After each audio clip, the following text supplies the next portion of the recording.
of this rumour, which Rishi Sunak has denied, but it's no accident it's being placed in the Sunday Times.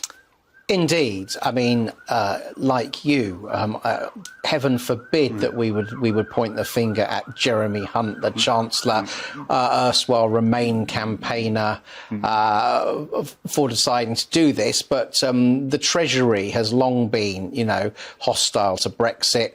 So I point the finger towards the Treasury. The Conservatives were elected on that three-word slogan, get Brexit done. It now looks like very senior figures within the government got a new three-word slogan, get Brexit undone. Right. They have no mandate whatsoever.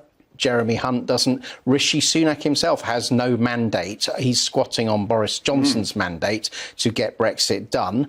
I think they must have a political death wish, because the last constituency, really, that the Conservative Party can hope will keep the faith with it is the determined Brexit voters. But I don't think people can trust, even though Rishi Sunak has now denied doing anything that would mean coming into alignment with the EU. He's broken enough manifesto promises already for no one to be able to bank that. And anyone who lived through the last 6 years of people like Jeremy Hunt trying to obstruct Brexit altogether, and Keir Starmer promising he'd support the deal and then trying to overturn it. Right. Why should we believe Rishi Sunak and the Conservative Party? I would suggest they're not people who believe in Brexit.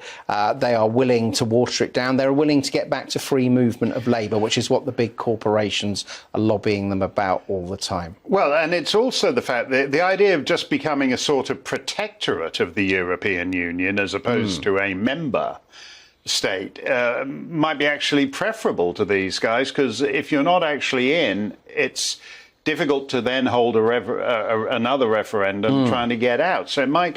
And what's so terrible about this is the continuous subversion of the will of the people. We've just seen, whatever you thought of Liz Truss, we've just seen, forces unknown saying, "Oh, look, you rube losers out there in the country, put the wrong person in number 10, so we're correcting your mistake and we put our guy in. Yes, you guys voted the wrong way on Brexit, but don't worry, we're going to undo it so subtly you won't even notice." You're kind of setting up revolutionary conditions if you're telling the masses they're this unimportant, aren't you? I think it's playing very fast and loose with democracy. We're not really, or haven't been, a revolutionary type country, but I think that millions and millions more people on the current trajectory are going to sit on their hands on election day. They'll primarily be Conservative voters. So it would look like Labour isn't going to have to really break sweat. All that Keir Starmer's got to do is convince people they're not actually mad Marxists anymore, although they have quite a few of them in their ranks, I would suggest, and they're going to waltz home.